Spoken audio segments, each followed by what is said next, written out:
Welcome, everyone. Hello. We're so thrilled that you are here at our 2022 virtual annual conference. I'm Carolyn Berkowitz. I'm the proud president and CEO of ACCP, and I am thrilled to share the screen space this morning with Leanne Pasco, who is ACCP's board chair and also the director of community impact and investing at Capital One. We're just delighted to be here with you all, and thank you for coming. And here we go, Leanne. Oh my gosh, this is so exciting. I actually posted on Twitter and LinkedIn this morning. It's here, right? It's time to kick us off. So thanks, Carolyn. I'm thrilled to welcome everyone to the kickoff of our virtual conference. And as our first order of business this afternoon, we're excited to reveal the 2022 Purpose Award winners. And we're going to share our gratitude with our 2022 conference sponsors. And then we're going to move on to a really exciting keynote from Carol Cohn. So Carolyn, let's get started and talk about our Purpose Award winners. Wonderful. So we have an incredibly talented group of influencers and leaders as this year's Purpose Awards, which is sponsored by Rocket Social Impact. And it recognizes people in the corporate social impact world who are beacons of excellence and who lead by example and contribute to the outstanding results, both in the community and the company, that their companies achieve. They are selected by a panel of peer judges, which is really important because what more judicious group of people than a group of peers. There's so much to learn from this year's awardees, and we're just thrilled to talk about them. So here are the 2022 Purpose Award recipients. Awesome. I feel like I should be asking for a drum roll, but we're going to start with our first category, which is the Rising Star. This category celebrates a junior or mid-career CSR or ESG professional who has created an outsized impact that extends well beyond the individual's positional authority. And it goes this year to Irandi Mendes. Congratulations. Irandi is the CSR manager for Australia and New Zealand at Kyndryl. And last year, Irandi developed a $1 million disaster response program, to the Australian bushfires. The program included short-term relief, a long-term effort that uses technology for conservation research that helps protect indigenous animal populations from climate change and disaster. So some seriously awesome and amazing work. Congratulations, Irandi, for being our 2022 Rising Star recipient. It is incredible work, and congratulations, Irandi. Our next award goes to the Trailblazer, which honors a senior corporate social impact department leader who leads significant business and social impact over time. And we are thrilled to honor Brandy McHale, the head of community investing and development at Citi and president of the Citi Foundation, as this year's Trailblazer. Brandy is indeed a legend, and her leadership is defined by Citi's Action for Racial Equity commitment, where she mobilized transformative action to close the racial wealth gap in the US and expand opportunity for communities of color. Amazing work, Brandy. Thank you. And thank you, Irandi, for inspiring me already today. What an outstanding Trailblazer Award for you, Brandy. Our third award goes to the Social Impact Team, which honors a team of CSR professionals who collaborate and innovate to generate significant community and business impact. And the Corporate Citizenship Team at Gilead Sciences takes home this award this year for their large-scale support addressing HIV in historically marginalized communities and their innovative work around the globe to combat disease and inequities. So thank you to the Corporate Citizenship Team at Gilead. Gilead does such wonderful work, and their collaboration is so deep internally and externally. So it is no surprise that they are the first team impact winner, as it's a new award category. So congratulations again. And finally, our Champion for Change Award celebrates a C-suite executive who powerfully champions CSR both inside and outside the company, driving resources and engagement to create excellence and enhance impact. This year's Champion for Change awardee is Marty Rogers, Accenture's Senior Managing Director of Metro DC and the South Market Unit, which oversees 19,000 people across 16 states. I don't know how many of you know Marty, but Marty has made service and giving back an explicit part of his career and of Accenture's culture locally, nationally, and regionally. He has been demonstrably connected to these issues throughout his career, both DEI and CSR, and has authentically woven those values into everything he does. So there is no air between what he's working on and the work of community change and culture change. So please join us in first in congratulating Marty for the Champion of Change Award, and then also for congratulating all of the outstanding social impact professionals who are changing the face of their companies. We look forward to celebrating them more than just today. You'll start to see things about them individually and collectively online, and at our in-person conference in October. Awesome. So what a great way to kick off our virtual conference, right? As a good starting point, just taking a moment to recognize the incredible work that's happening across all of our companies, all of our industries. It's a little early in the day, but I feel like I should toast with a glass of champagne. I do not have one here. I do have a glass of water, but I feel like we should toast all of our award winners. And again, we'll look forward to doing that in person. But I do want to take a minute now and switch gears and recognize the sponsors of this year's 2022 conference. Without these sponsors, this does not happen, right? Many of the folks that are here on the phone with us today are members of the companies that I'm about to recognize. And I want to say to each of you, thank you.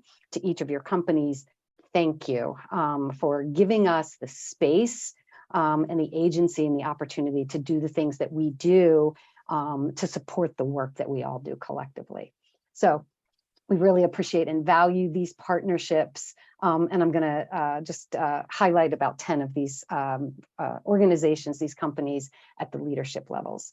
So our champion sponsors this year are Assurant, Bank of America, Bonterra, E4E Relief, Northrop Grumman, and True Impact. Thank you to our champion sponsors. And this year's sustaining sponsors are Blackbaud, Fidelity, and WeSpire. And again, I'm so grateful to each of these companies for giving us the opportunity to bring this conference and our work every day to each of you. And Leanne, I'm going to jump in and thank you at Capital One for your leadership level sponsorship as well. Thank you. We couldn't do this without both the company sponsorship and your leadership. So thank you for all that you do. Finally, it is absolutely my pleasure and honor to share my gratitude with the entire staff of ACCP, who have been working really diligently for months to put on both this virtual conference and the in-person conference next month. So having two events in a given year, double the energy, but it certainly hasn't dampened the enthusiasm or the care with which this great staff approaches its work. So please join me in thanking Lacey and Hillary and Christina and Sarah and Jean, Naomi, Dana, Cassandra, Melinda, and last but never least, Libby, for all they are doing to make this valuable experience come alive for us all. So now it is my great pleasure to introduce Monica Bomani to our digital stage. Monica is the Director of Community Giving and Engagement at Assurant, which has been a longtime partner and supporter of ACCP, and it is truly my pleasure. In her role, Monica is responsible for leading the social responsibility programs, including global volunteering and community engagement initiatives, managing corporate and line of business nonprofit partnerships, and managing the Assurant Foundation's global grant investments. Welcome, Monica, and thank you so much. Thank you, Caroline. I'm always excited to be at ACCP conference and to have a chance to introduce an inspiring speaker. As Caroline mentioned, I'm the Director of Community Giving and Engagement at Assurant, and I lead our social responsibility programs and manage our Assurant Foundation global investments. Assurant is honored to be a sponsor at this year's conference, and I hope everyone is excited about today's sessions. I know I will leave today with new connections and new ways at looking at the work that we do and feeling energized as we look to the future. At Assurant, our team focuses on the S in ESG, and our ESG strategic framework guides us and helps us achieve our commitments, which are centered on 4 key pillars, which include being a responsible employer, integrity and ethics, our customer commitment, and our impact on society. Through our impact on society pillar, we actively engage to strengthen the communities where we live and work, and the pillar is brought to life through the Assurant Foundation investments, where we partner with nonprofits that really help protect, connect, and inspire people in our communities. I've been an ACCP member for about 9 years and really value the peer connections and relationships that I've developed. The educational programs, professional development, and resources have really guided me throughout the different stages in my career, and especially the annual conference and hearing from various speakers in the CSR space is really important.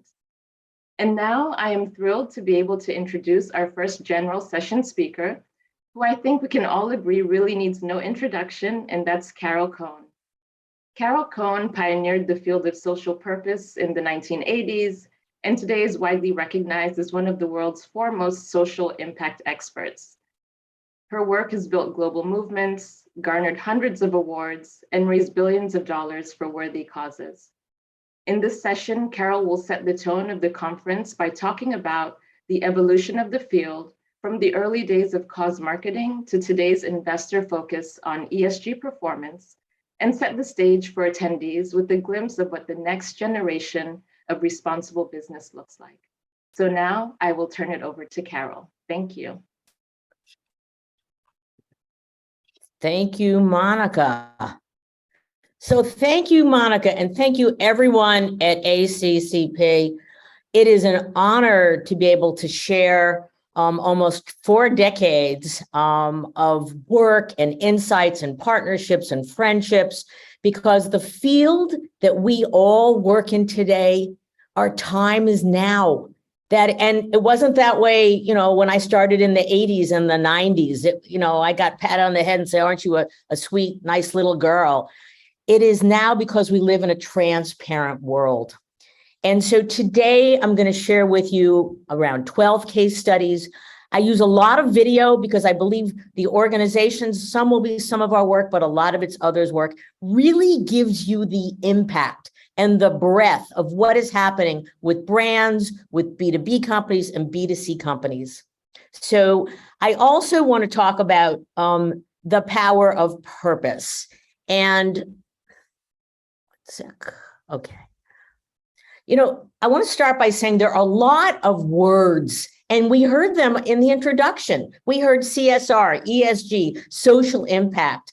When I started doing the work in the 80s, it was the terms cause marketing and then cause branding and such, and now ESG and purpose. Here's my first coaching point to you. Don't get stuck in the words, in what this is. You're going to be asked to participate in so many ways. What you need to do initially is, what are the objectives of what you're trying to accomplish? Who are the audiences in order of priority? What sort of outcomes do you want them to have?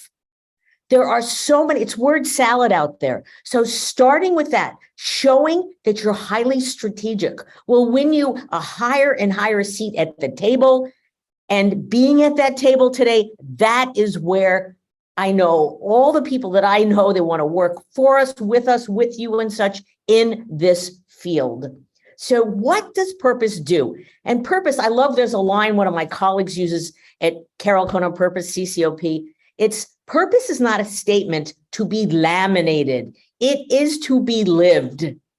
It's about embedding it. And I'm going to talk to you about the trajectory of how that is done.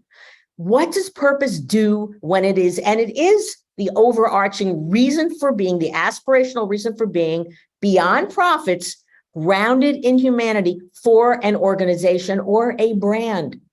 And when you do it right, you will inspire, you will unite ignite, sorry, you will unite, you will align, you will create new categories of products and services. You will have an inspired and engaged and energetic workforce. Purpose is so powerful. And again, today, thank you for the opportunity to share my thoughts with you. I would like to dedicate this to the first individual that I created a purpose movement with, and that's Bruce Cates. And if any of you know about the Rockport Shoe Company, we started working with them in 1983, and Bruce showed up at my door. Unfortunately, he passed away this year from an accident at his home, but he was a visionary, and he took the innards of a running shoe, the outer of a street shoe. That was what he invented. And it became, with our work together, the walking movement. We created books and films. We had a fellow who walked around the country. We had tests. We created real and authentic content, and we led with the issue. That's what purpose allows you to do. That's what well-executed purpose does. I dedicate this presentation to Bruce. We were partners for so long, and he was just a wonderful individual. But there are others who also inspire me. I have been mesmerized by Queen Elizabeth II, and I hope many of you have been following the reverence, the incredible outpouring of just delight, of support around the globe for the Queen. At the age of 25, she took on this incredible mantle of servant leadership. And she knew, and she was taught by her mother and her father and those before her, that she would be a noble ruler, but it wasn't about her.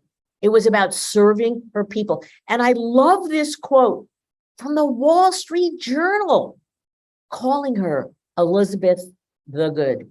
There's a lot to learn about this woman, whether she was young. And I also love the fact that the last 2 or 3 decades, she was our global grandmother. And she embraced so much in terms of leadership. There's a lot of lessons to learn. Another person that gives me so much inspiration is Paul Pullman. I was very, very fortunate. I hope many of you follow my podcast, Purpose 360. It's a labor of love. I have over 125 shows. I'm always interviewing leaders in all different areas, whether they're authors or CEOs or managers or NGOs. Please, if you think you'd like to be on the show, reach out to me. But I had the wonderful opportunity to work with Paul. And Paul, like Queen Elizabeth II, it wasn't about Paul. When he inherited Unilever in 2009, at the depths of the global recession, he had to reinvent that company.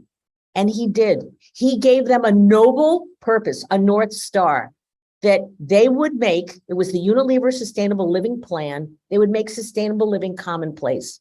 And I love this quote: leadership is not about giving energy, which he did. It's about unleashing other people's energy.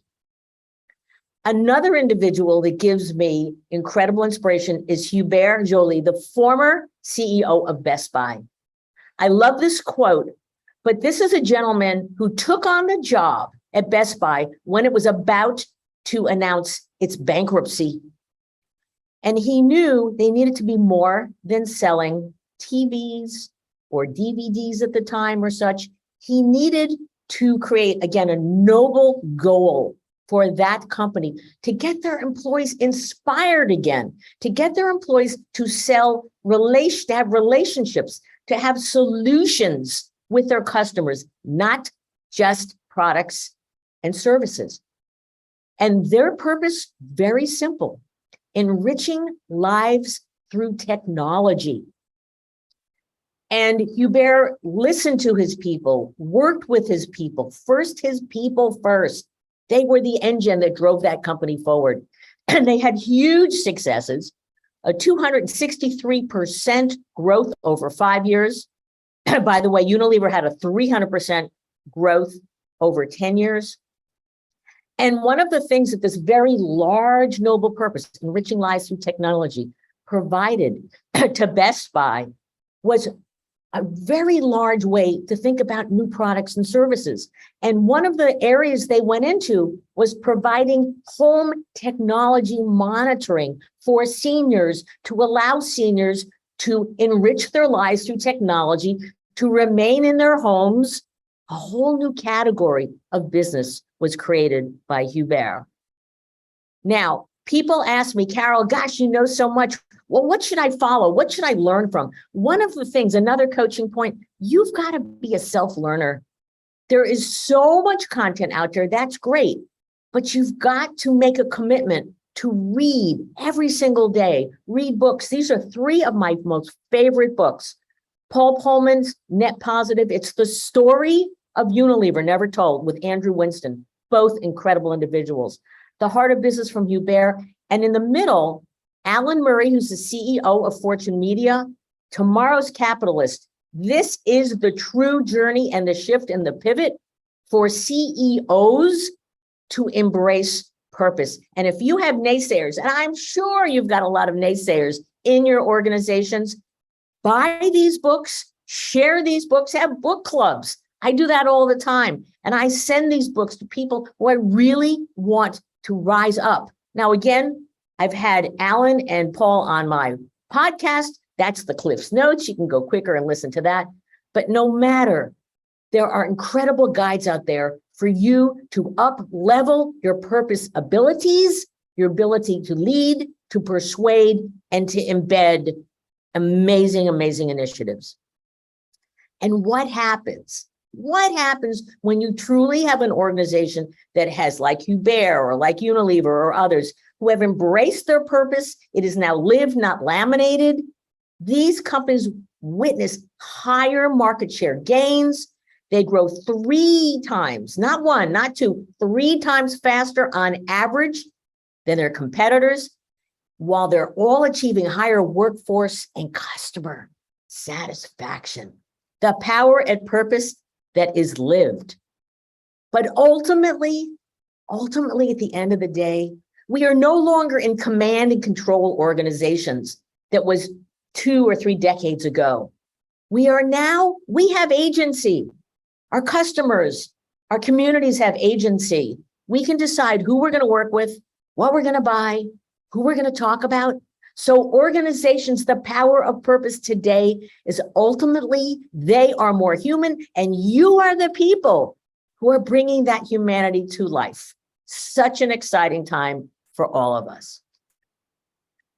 And when you do that, here's a wonderful, wonderful quote that I found in Fast Company, and I love the picture we put in it. It's the 8-person skull working in unison, because an organization with purpose mobilizes people and mobilizes resources. It's not 1 + 1 = 2. It's 1 + 1 = 20 and 30 and 40. So let me give you a little brief history of where we came from. So I don't know how many of you have followed Milton Friedman, but in 1970, he's an economist, and he wrote this seminal essay, and it ran in the New York Times. Oh my God, it's the New York Times. It must be gospel. The social responsibility of business is to increase its profits. That's it. And for 10, 70s, 80s, 90s, even the aughts, that's what I do. I'm a CEO. That's what I'm doing. That's my only stakeholder. It's shareholders. Well, something happened along the way. Well, one, I was there talking up a bit, doing a lot of research. And then others joined in. Agencies and consultancies and academics and such really started to unpack how you can get an organization to truly excel. But it wasn't until the financial community.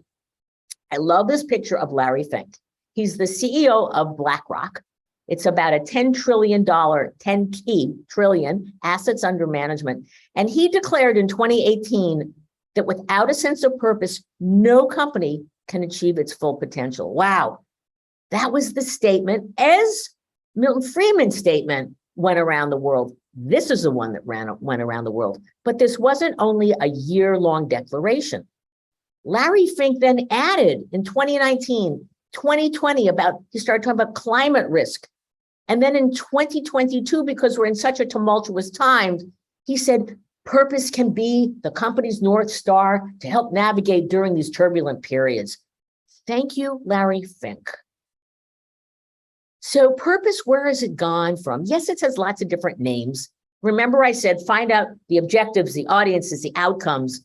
Whoever you're working with on your team, or you're trying to educate a C-suite or a C-suite leader, make sure you know where you're going. There's a lot of terms here, a lot of terms.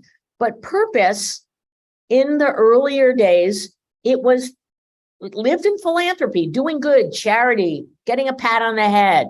And by the way, here's my joke. I started 6 feet tall. Now I'm 5 feet tall. I'm not going to get any shorter because there's so many of us doing this great, great work. We are a tribe of totally committed individuals to doing great work. So purpose has been about the accepted word. When I relaunched my own consultancy in 2015, I called myself Carol Cohn on purpose because I saw purpose becoming the mainstream world, but it was also a double entendre because I had spent 5 years, wonderful years at Edelman before I was the Cohn of Cohn, and I was back. So Carol Cohn on purpose. And then of course there's ESG. I want to start showing you videos that show you the various elements coming together in playful and serious ways. Here's the first one. What if this could change the world? A burrito. Yeah, It can't. it could. You are so weird. It could. It could change how we plant things and grow things. And improve the dirt where we grow those things. It could save water by changing how we use it. It could make us more responsible and sustainable. It could change how we pick things, move things, and transportation things. What? That's not a thing. Whatever. It can make our farmers happier, and they can make our animals happier. Can trees be happier? Probably. We could do things more locally, so everyone's happier. More organic, more real. Soil helping, future-facing, less carbon emitting, and world-changing. Hey, are you still talking?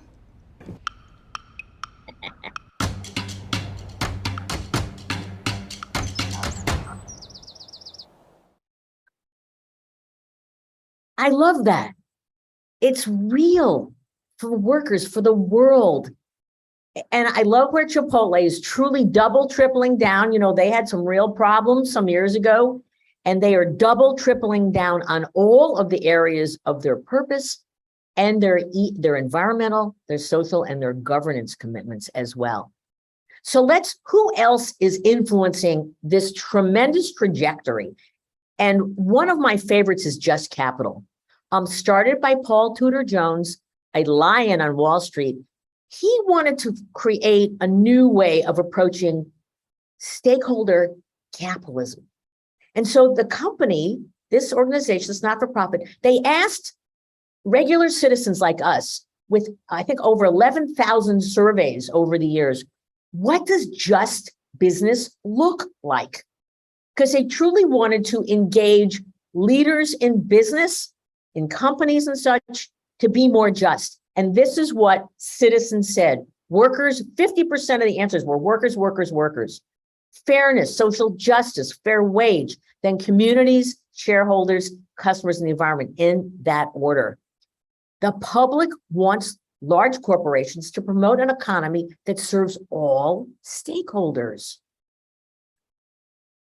And then as well, 3 years ago, the Business Roundtable, 181 CEOs who are in Washington to help lobby for policies to support business. There was a shift, and Mary Barra and Tim Cook and others said, basically, it's not just about serving shareholders anymore. It's about serving stakeholders. My next video is from Cisco, one of the members of the Business Roundtable. Let's see how they approach their purpose, how they talk about their role in the world. Where will you be in 5 years? Where will we be in 5 years? in 25, in 50. Let's be here and here, with her and him and they. Let's connect them. Let's connect everyone. Let's deliver technology that gives them access to power opportunity. Let's set a new standard for data security and personal privacy. Let's change the system. Promote equality and fairness in the workplace. Let's tear down the barriers to social justice for a more inclusive world. Let's clean house, zero carbon, zero waste. Because the health of our family is tied to the future of our home. Let's gather resources and partners, steer toward our greatest challenges and accelerate. For the benefit, for all. Cisco has made it its purpose to power an inclusive future for all. Where will we be in 50 years? Let's go see. Cisco, the bridge to possible. I love that spot. You know, creating opportunity for all, being inclusive, powering an inclusive future for all. And look at the way they are just in wrapping around all different people of all different types around the globe. Let's give everyone access to power opportunity, a very large purpose. And then those of you who know the Networking Academy, it's just one of their amazing signature programs that helps to provide opportunity to all different levels of people. We're talking about stakeholders, the move from shareholders. The number one stakeholder I have been talking about for over 25 years, I was a very early adopter about purpose and employees. Employees, as we all know, I hope you know, they are the engine of our organizations. And we have done research and new research, I'm going to talk about in a moment, but employees and the C-suite and CHROs, they get it. And so let me just talk a little bit about employees and show you some great insights. I love Lena Nair. She unfortunately has recently left Unilever. She was a CHRO. And this is an incredibly prophetic statement. It's profound. People are the only sustainable competitive advantage a business has because everything else today can be matched. We are in a war for talent, whether we are in perhaps a recession or a huge inflationary period, but you can see that hiring continues to grow. Every company needs the best people. And if you're working on a hybrid level, you're working from home, you can work any place in the world. And Lena made this comment, and it talked about unleashing magic, which is exactly what Hubert Joly said. It makes us unstoppable. Now I'm so thrilled that, you know, I love research. I mean, I love doing the client work and I love creating ideas, but ever since the earliest days, I knew I had to create research to show and prove that this type of work, connecting a business and a brand with society, was strategic. So I did the first piece of research in the field in 1993. It was the Cohn-Roper report. And launched it. I was very fortunate in the New York Times and then Fortune and Forbes and all the other business publications. It became a baseline. But then every 2 years, we wanted to hear the pulse of executives, of employees, of not-for-profits, of partnerships and such. This is my 31st piece of research. It is called Purpose Under Pressure. We launched it last June. We did it in conjunction with Harris, one of our great research partners, and also Allison and Partners. And we wanted to know, we felt that purpose was under pressure, either authentically embedded and lived or purpose washing, greenwashing. I've heard of green sheen, that it was done with no depth and with no substance. So first, we also so that was the primary finding of that research, but we wanted also to know, where are employees in a post-COVID world? What are they thinking about the type of relationship they want to have with their employers? Well, 91% said, great, kind of in the right place right now because it's turbulent times. And our purpose is a deep keel and helps us to travel forward in this tough economy. Almost 9 out of 10 said, companies that are more focused on their purpose will be more successful. And having meaning, that's really important to me. If I'm going to give you my almost 90,000 hours of my life working, and probably all of us work more than that, right? It's not a 40-hour week anymore, right? Then I want meaning. I want belonging where I work. And I love this last number. 84% said they would only work at purpose-driven companies or brands. That's a blinking, yellow, red, flashing light. You must embed your purpose and live it with great sincerity and engagement. So I want to show you 2 companies that very much have focused on their employees. The first one you will not know of, I bet. It's called Lineage Logistics. I have met them through my travels. I've had them on my podcast, Purpose 360. Here's what they do. They're giant warehouses. They're refrigerated warehouses that take the food from the farm, then to the grocery store, and then to the retailer, to the manufacturing, and then the retailer. And these are really cold, giant buildings. But their CEO, Greg Lemhill, knew they needed to stand for a noble reason to be. And they also understood they needed to tell that story through their employees. Let's take a look. When you come to work with a purpose, it's more of a sense of gratification. Every day when you come to work, you should be great on purpose. It's a tough job, but we're doing it with a passion. I do believe it with my heart that we are doing something special. The work that we do every day at Lineage matters. Because at the end of the day, it's important that we all know why we're here and that we understand the impact that each and every one of us has.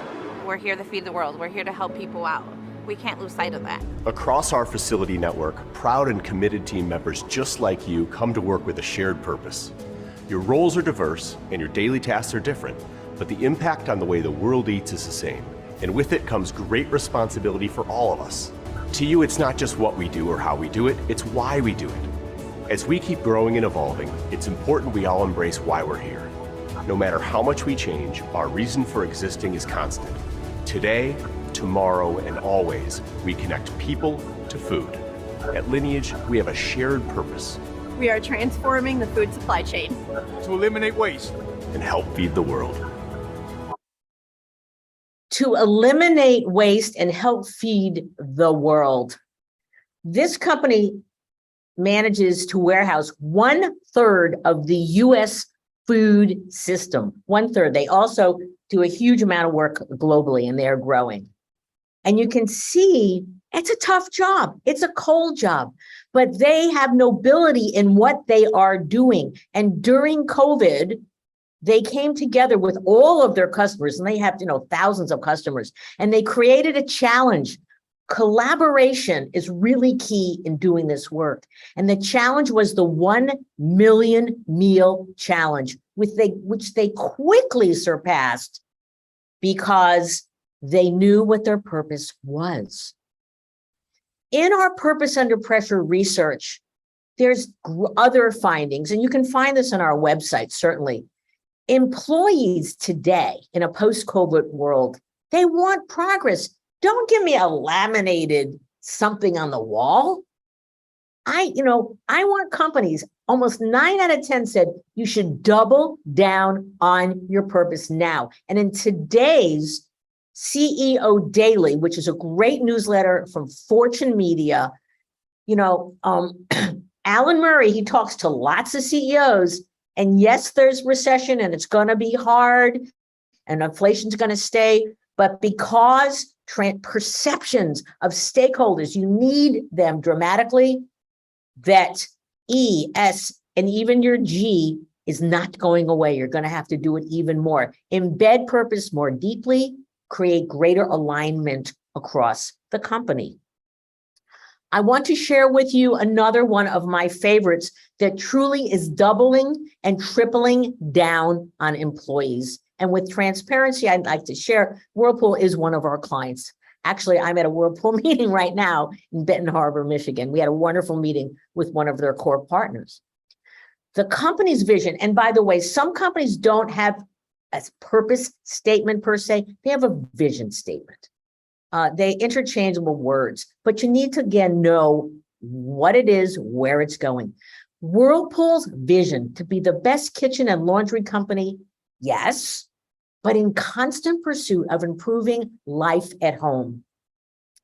What they do when they take it down to their citizenship approach, it has a signature platform name called House and Home. House, because the company is committed that every person on this planet really should have affordable and safe housing, places where they can dream about the future. And then home, that's the communities where where we live, where we go to school, we need better education, nutrition, and health. So Whirlpool does both of these elements to bring their vision to life. One of their longest running partners for 23 years is Habitat for Humanity. And together they have evolved. Whirlpool has donated over $135 million to Habitat for Humanity, both in the US and now abroad. It's dollars, it's appliances, and it's the time of their employees doing builds all around where they have their plants, where they have their communities, and again, in key global markets. They have provided over 200,000 appliances over the years, and they've supported almost 190,000 families. What this does, what purpose does when it is well embedded and executed, is it brings out the emotion of a company, of a brand, of its employees. Let's take a look.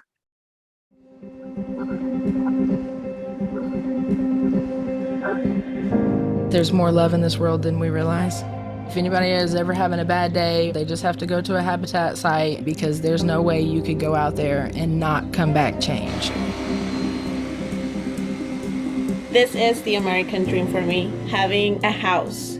The Whirlpool build is like coming home. Habitat and Whirlpool really made that dream come true.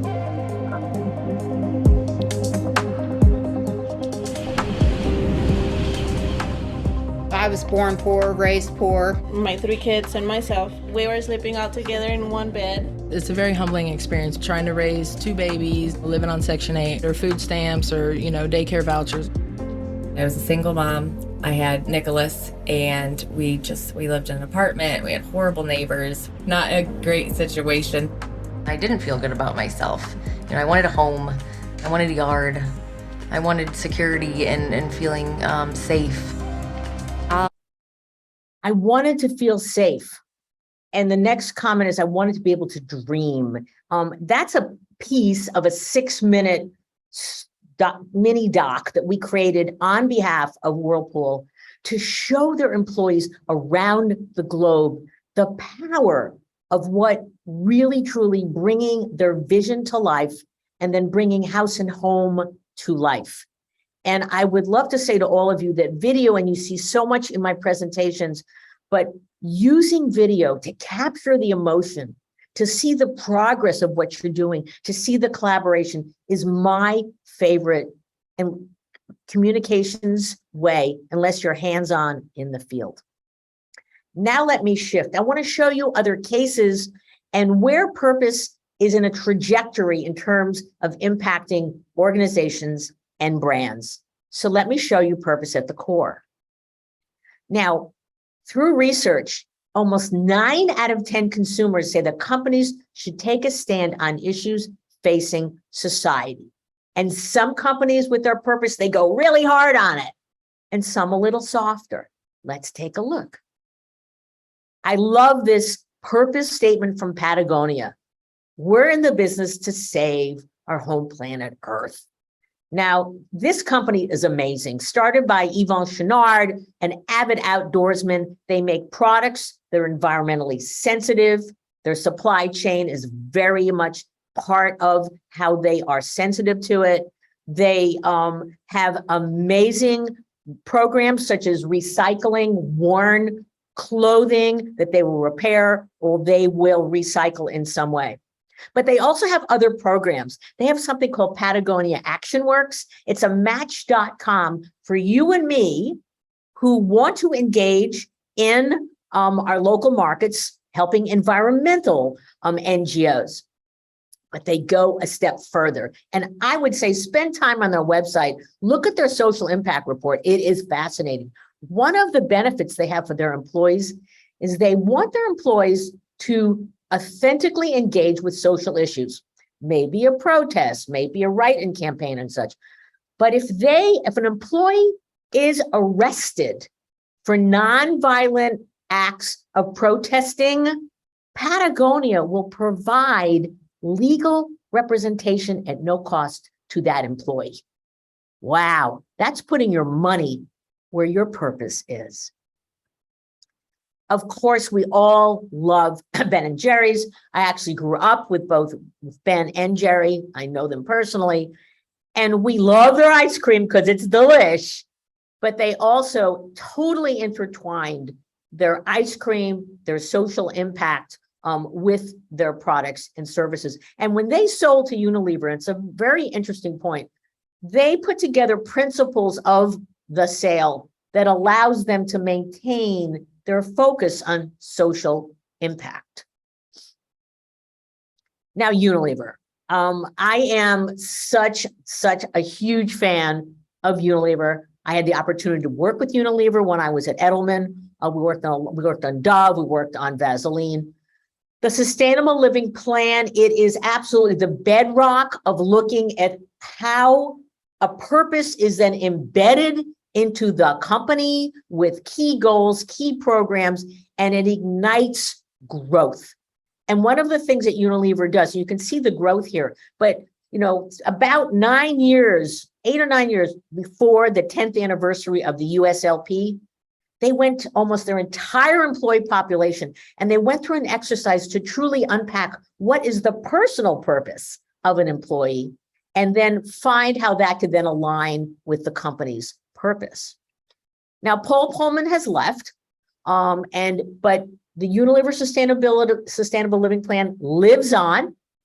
And Alan Jope, when he came in 2019, you can see his comment here. It's a very simple but straightforward comment. There's no difference between our business strategy and our sustainability strategy. They didn't say ESG, they didn't say CSR, they use sustainability. Again, it's not just about the environment. Understand the words where you're going, but let's take a look through the voice of an employee. I need Unilever to do more to tackle climate change and protect nature. As part of my role in the communications and sustainability team, I'm really happy and proud to play a small part in making that happen. We've made some massively ambitious commitments to improve the health of the planet, to tackle climate change, regenerate nature, and protect resources for future generations. Starting next year, our brands will invest €1 billion in a new climate and nature fund.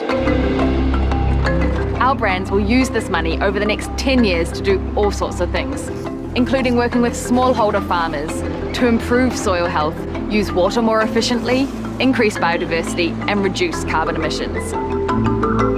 We will also work with governments and NGOs to restore forests, peatlands, and tropical rainforests. This isn't only about doing less harm to the environment, it's about doing more good. If this isn't a cause worth fighting for, what planet are you on?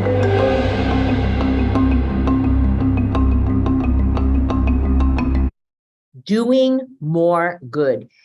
Please, I implore you, study Unilever, read Net Positive. Look at what Paul Pullman's doing with his new organization, Imagine, constantly moving this whole area forward to strategically integrate business, society, and the environment all into one for greater growth and greater impact on our planet and our people, doing more good. Now I want to show you when you embed purpose, the way Unilever does, or the way Best Buy did it, or the way others I have shown, you then unleash people's excitement to innovate. One company, and I'm going to have their CEO talk a bit later, that is incredible in innovation is the Interface Group. Now it's a B2B company. It's carpets, it's flooring, and it's an amazing story. I have a podcast with Erin Meason, who's the head of sustainability. You should listen to it. But here's the point, that over 20 years ago, middle-level employees went to Ray Anderson, their CEO, their founder, and they said, you know, carpeting, miles and miles of carpeting, when it wears out, and it's petroleum-based, by the way, we throw it into landfills. We can't do this anymore. And so they challenged Ray Anderson to come up with a better way. You will hear it in his voice later, but they created carpet tiles. So if you get a stained piece of carpet, you can just replace that. But then they went a lot further, and they have now carpet tiles that are carbon neutral. It's a long story. It's a fabulous story. Study this organization. It's a great podcast on Purpose 360. Levi's waterless jeans. Levi's always a company with purpose at its core. It was founded that way.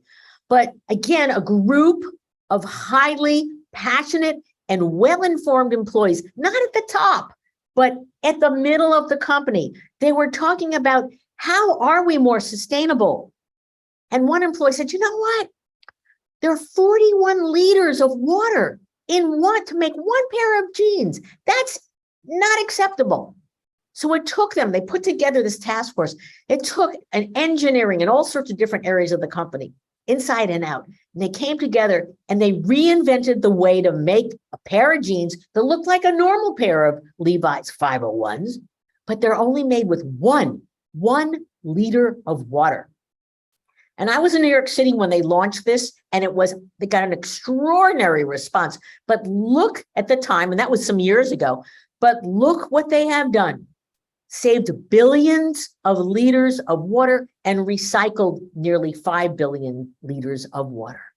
Purpose Unleashed drives into the innovation in your organization, and it empowers middle-level people to be able to ask other leaders in their organization to be more purposeful. Now, purpose also, it's not at the center of every organization. Some companies, many of you today, you're on a purpose journey. So I want to give you 2 cases to show you companies and how they have activated and moved along their purpose journey. The first one is the Campbell Soup Company. We have been honored to work with Campbell for a couple of years now, and we've worked on helping them to redefine their purpose, their ESG approach and narrative, and their employee communications. And interestingly, when a new CEO comes in, Mark Klaus, that often a CEO will stop and pause and say, and the smart ones today, and from our research, 92% of the C-suite says purpose is absolutely critical to drive the success of our organization. So he went through a process of co-creation, and we developed this very, very simple purpose. You can see it here, connecting people through food they love. And then to announce it, where do you start first? You start with employees. So here's a video that we put together for them to unveil with their employees first. There's always a little magic in the food we love.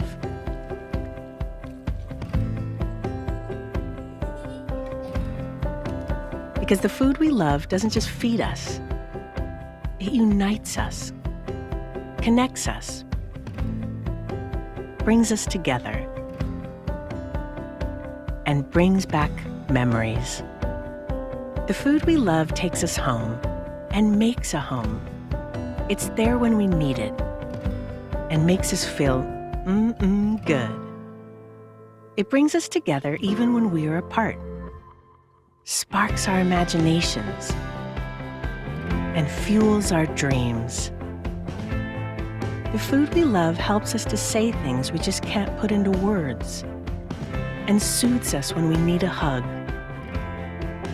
And when the food we love is made with love, there's always enough for those we count on and those who count on us. That connection turns a living into a life, brings us closer to the soil, the water, the sun, and protects what matters for all our futures. At Campbell, the love we have for the food we make has connected us with families for over 150 years. And connecting people through food they love inspires us every day. That's good. I love that entire piece because it's about love. And look at this logo, kind of a piece of the logo that was created for this initiative to support the purpose. It brings out, again, I wanted to show you so many examples that companies can indeed recognize and bring to life the emotion of their history, of their employees, and of their futures. It's a wonderful way to ignite and unleash the power and energy of people. Now, here's another one. We're very proud and honored to have worked with AFLAC since 2016. They had an interesting challenge. They had a purpose is about caring, and they had their big AFLAC duck that we're all aware of. AFLAC, that's what that duck says. And they're about providing supplemental insurance, bridging where healthcare and health insurance stops and where you need supplemental insurance so you don't fall through the gap and have a big medical financial burden. But they also had a deep commitment to pediatric cancer.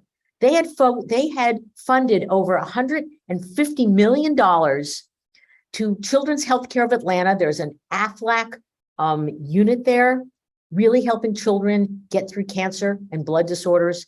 And they said, you know, Carol, we've got to take these two assets, and all of you, wherever you work, you have assets in your organization, and it is up to you can make the connections, find how those assets can support the current purpose, or if the purpose is evolving, again, find those connections.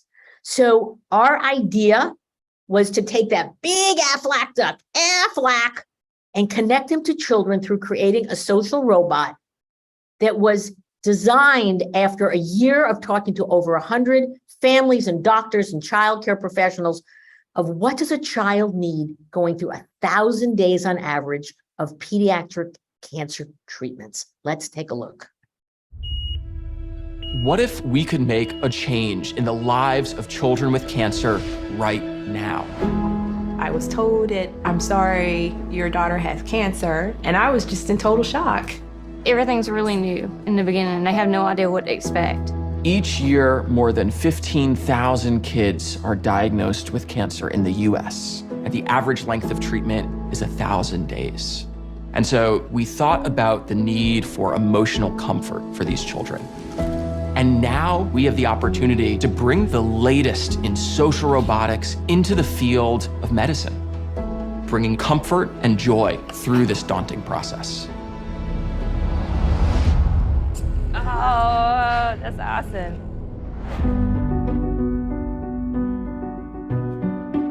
What we try to do here is to give children the tools to understand what's going on and to empower them. For our family and for Wyatt, the best use would be to help him communicate and a friend to comfort him when he's having treatment.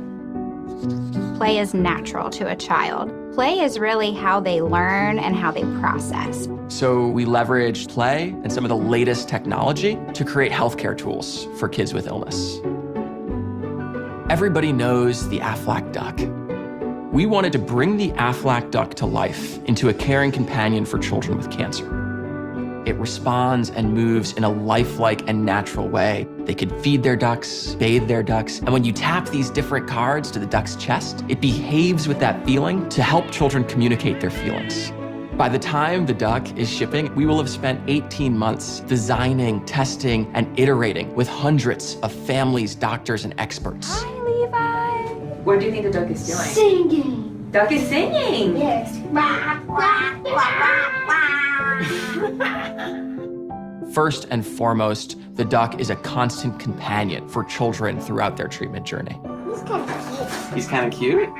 Candy's going to do some breathing, and we're going to kind of match her breathing. Just a Tiny bit faster.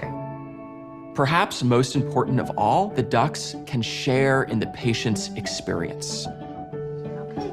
sleep. Good job. Yeah, look at this. Packy's also getting one. Can I try? Yeah.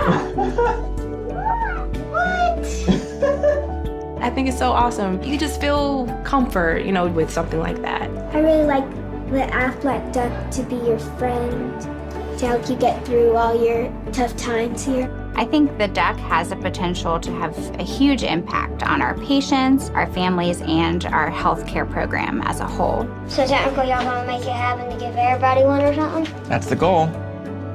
If she had something to sit with her, something that could take her through it, a friend that will always be there, and that would help a lot of kids.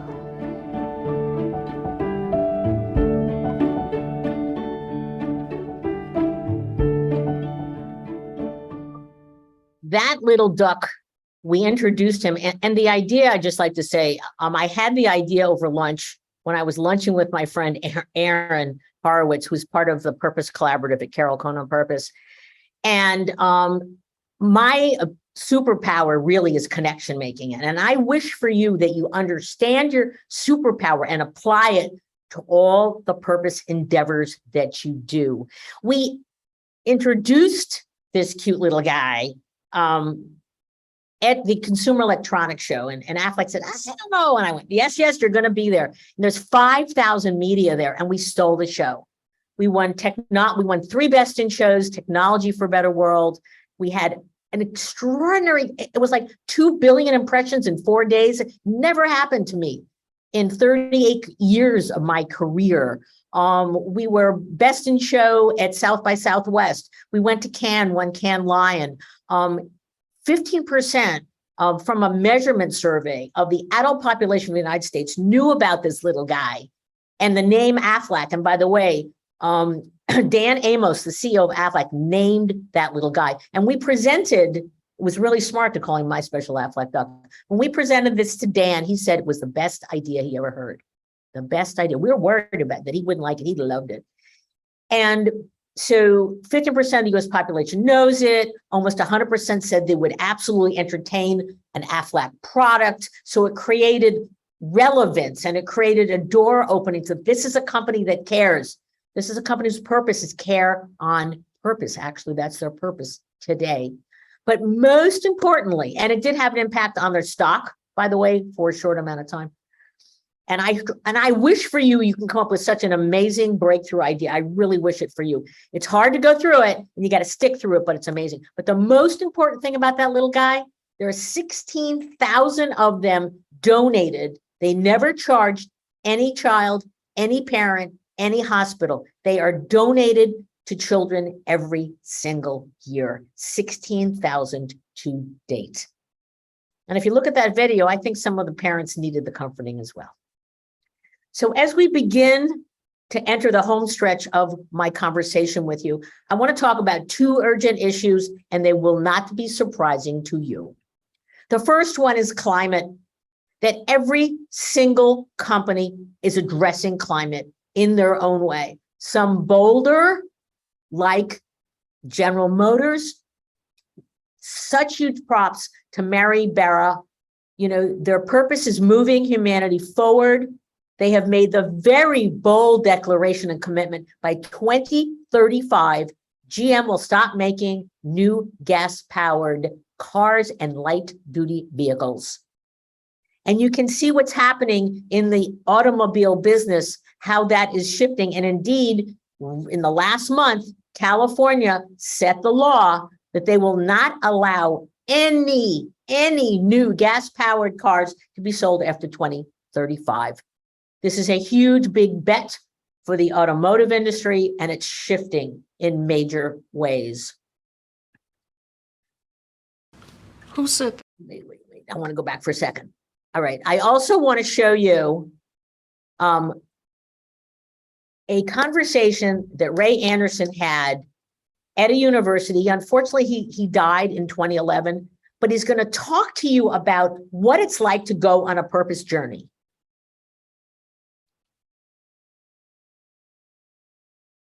Step by step, we began to get traction and move up that mountain, that very high mountain. From the very beginning, the metaphor of the mountain higher than Everest.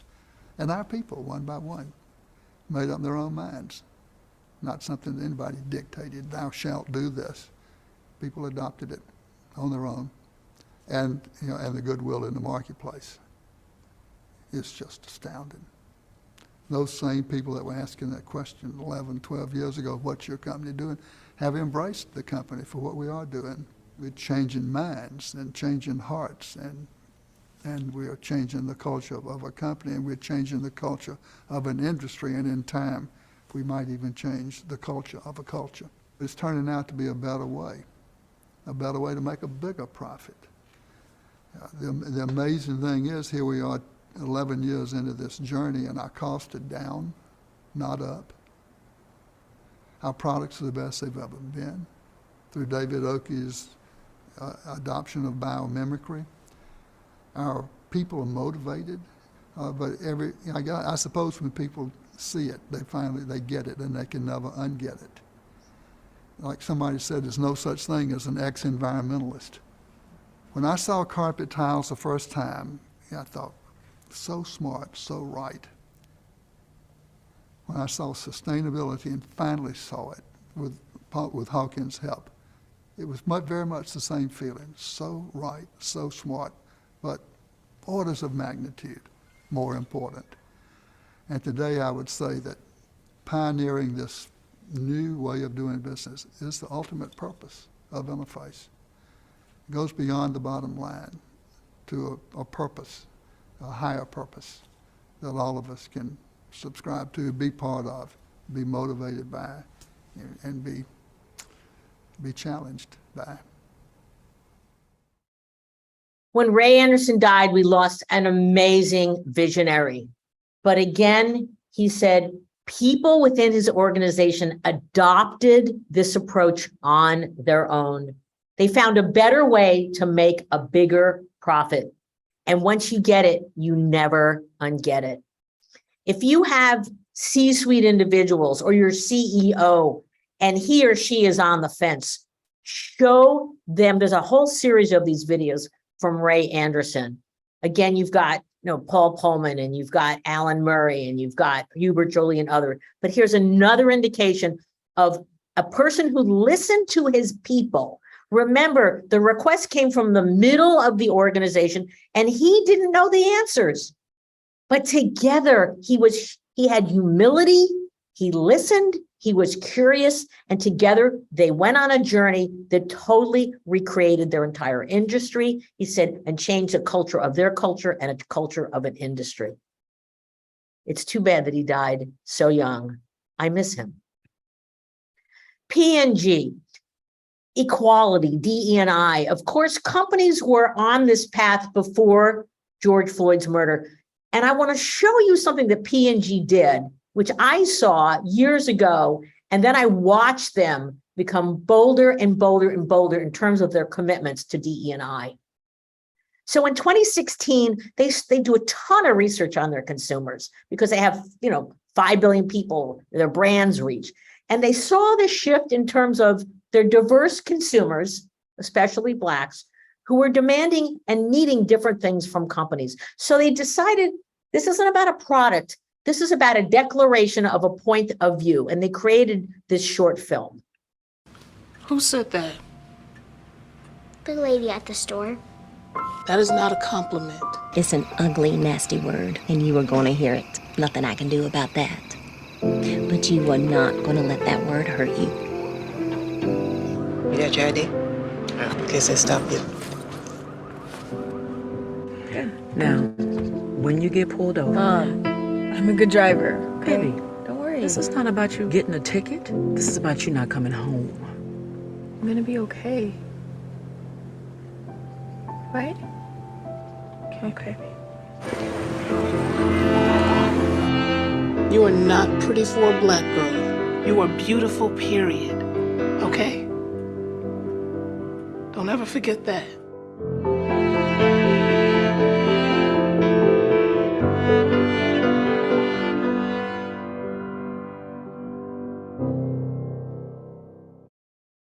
I want to talk about authenticity because it wasn't just a film.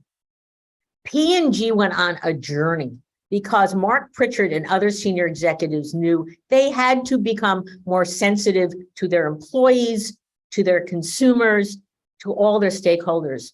And so here's what they decreed.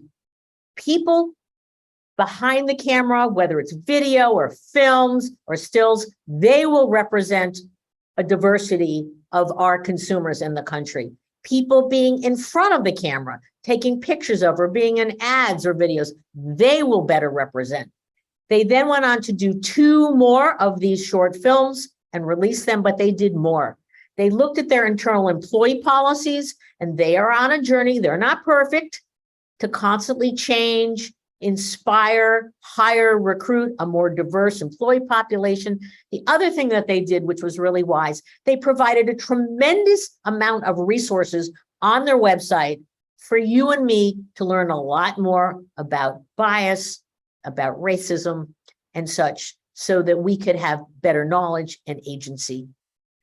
I want to make another comment about authenticity before I end, is that today, you remember I talked about purpose under pressure. It can go to be authentic, or it can go to be purpose washing, pink washing, green washing. I read a new term the other day, green sheen. And you have attorney generals in certain states, and you have ad watchdogs. You have a lot of NGOs saying, is there truth in the claims you are making? That's part of your job.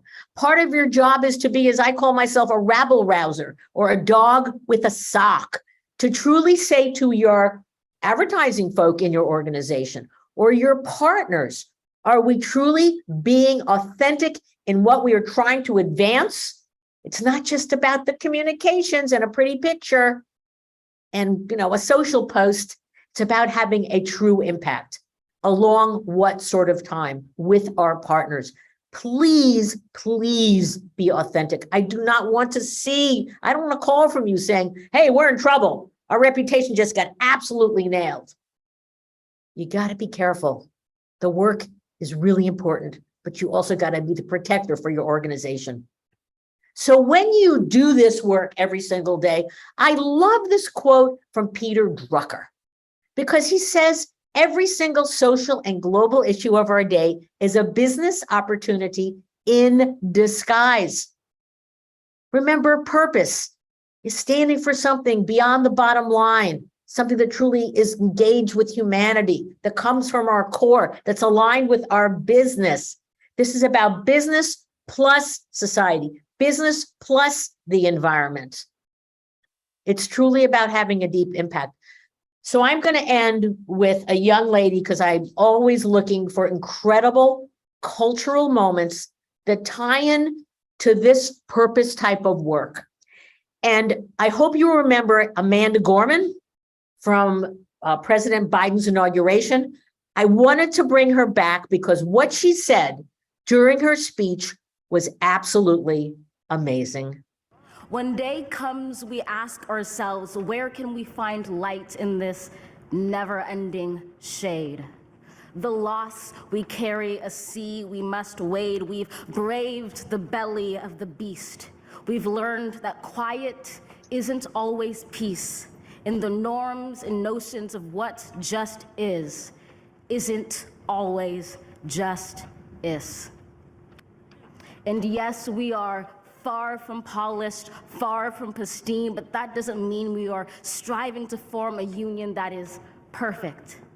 We are striving to forge our union with purpose, to compose a country committed to all cultures, colors, characters, and conditions of man. When day comes, we step out of the shade, aflame and unafraid. The new dawn blooms as we free it. For there is always light, if only we're brave enough to see it, if only we're brave enough to be it.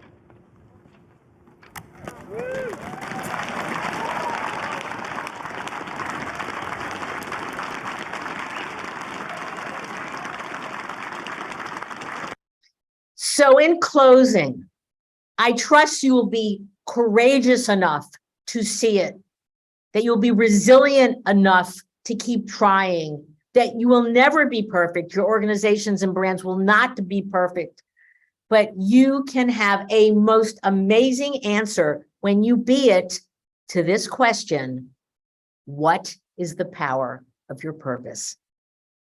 So I want to thank you for this opportunity, for sharing so much of what really drives my passion to do extraordinary work with amazing partners, to spend time on my podcast, Purpose 360. Please listen to it. There's lots of tremendous learning. We also have an ebook that is a Cliff's Notes of that. We have our biweekly newsletter. We have our research, Purpose Under Pressure, the B2B Purpose Paradox, and others. Be a self-learner. Further ignite what you're doing. You are in an amazing position in your career, and so be it. So I want to thank my colleagues at the ACCP. I thoroughly enjoyed putting this together for you. Be happy to take questions. You can email me, get me on LinkedIn, but never, never, never give up this work. It's extraordinary. It's hard.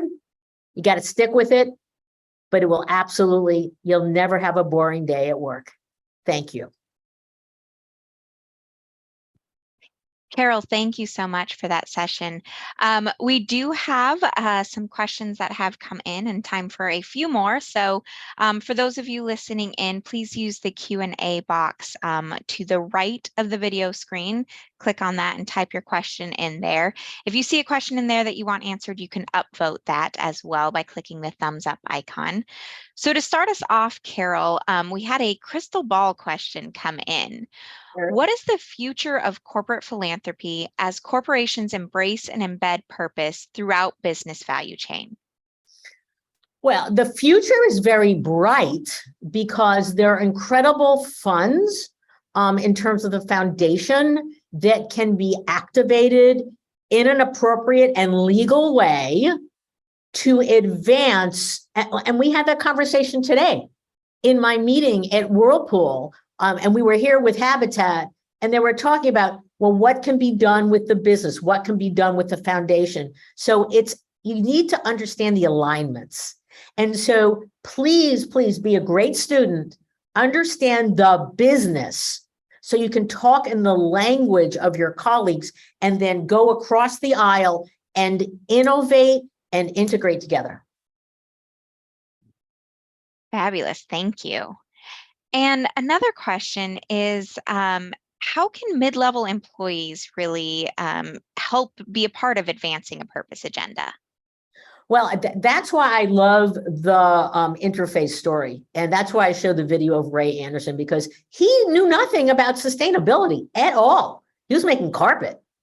And mid-level managers got together. So find your tribe, find your cohort in the company. It's easier to do it with a team than one. You'll have more impact.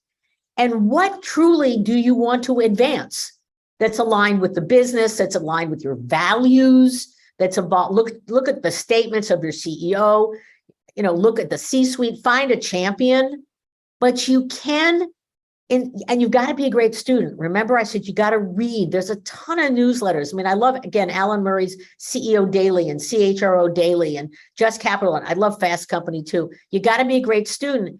And you bring a team together, and you can then begin to have conversations with the appropriate people in the C-suite. The best place might be to start with the CHRO, because I will guarantee that your organization is in a war for talent.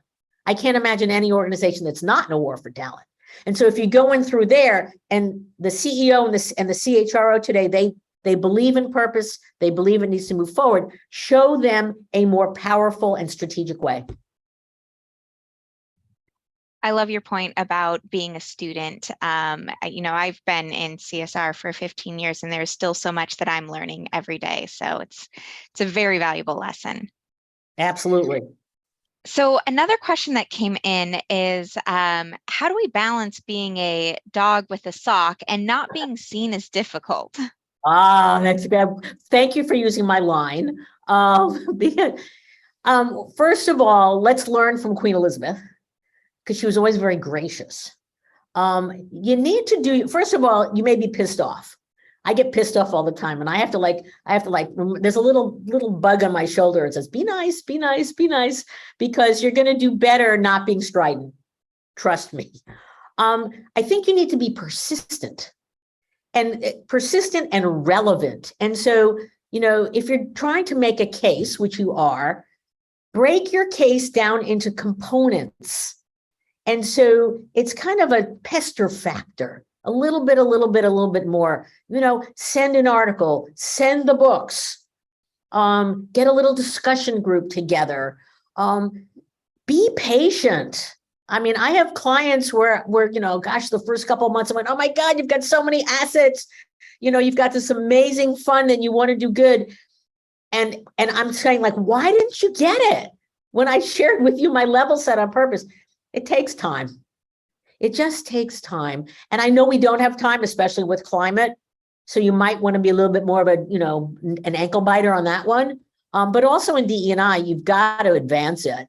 So put a smile, bite your lip, be neutral. That's what the Queen did. She was neutral. Yeah, that persistence is key because this work does take time. It does.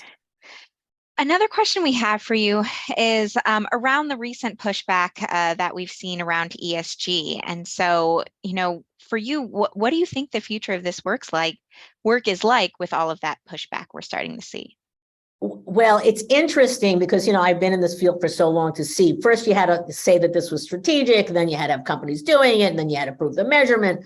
And now inevitably you get pushback, when something is happening as a societal approach or business approach. Everybody on this call, read Alan Murray's column today. It's called the CEO Daily from Fortune. I think it's free because he actually, I love Alan Murray. He's so cool. And he was in the podcast, two-parter, by the way. And he basically said that, and I'm going to quote him because I thought you might ask this question. With the inflationary and the recession upon us, he says, draw on the proven playbook for success in a world of slower growth and higher inflation. And he said this, do not pull back on growth projects, build talent smartly, stay the course on sustainability, and rebuild the supply chain for resilience and efficiency. And he said, it is about the perception of your stakeholders, employees, he said, your R&D partners, the public. You need all of them to still give you license to operate. You cannot move away from those things. And so that's what that column says today. And I will tell you, I've already sent it to 4 clients. So again, being part of that nice smiley dog with a sock, if you're reading really good things, and they don't have to be long, or if they're long, you got to give the exec summary. And, McKinsey's doing great things, and PwC and Deloitte, the big consulting firms, but and the Just Capitals. Be a keen reader and share. But I have huge faith in Alan Murray, and he says that what we're doing is going to be more important than ever. So I'm not worried about it, but you got to be smart about it. Yeah. So I know throughout the presentation and, in a couple of your answers too, you've talked about the importance of employees as a stakeholder. So what do you think is the number one thing that organizations should do to really support their employees? A great question. I would say the number one thing, especially in a post-pandemic world and in a hybrid world, is supporting their health and well-being. I think that there is so many challenges we're having to our mental health, and then it's beginning to impact our physical being, and there's spiritual being, and there's health being, and there's mental well-being, that's the number one thing a company can do to say, I care about you.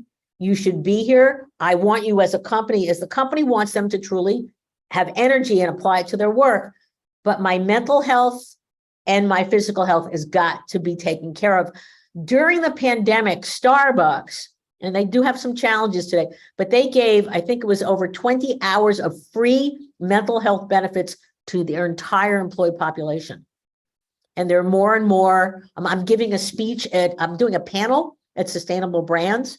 And we're talking about some of the new technologies and approaches that companies are taking. And one of them is WeSpire, which is one of your supporters. They're going to be there, and we're going to be talking about our new research and really what are ways to truly support the number 1, 2, and 3 stakeholder, your employees. Because when you have your stakeholders, again, you have loyal and supportive relationships, you will then provide the financial results to the street. Well, Carol, thank you so much for starting us off on such a powerful and purposeful note today. It's a really great start to our conference, and we are grateful for you being here with us.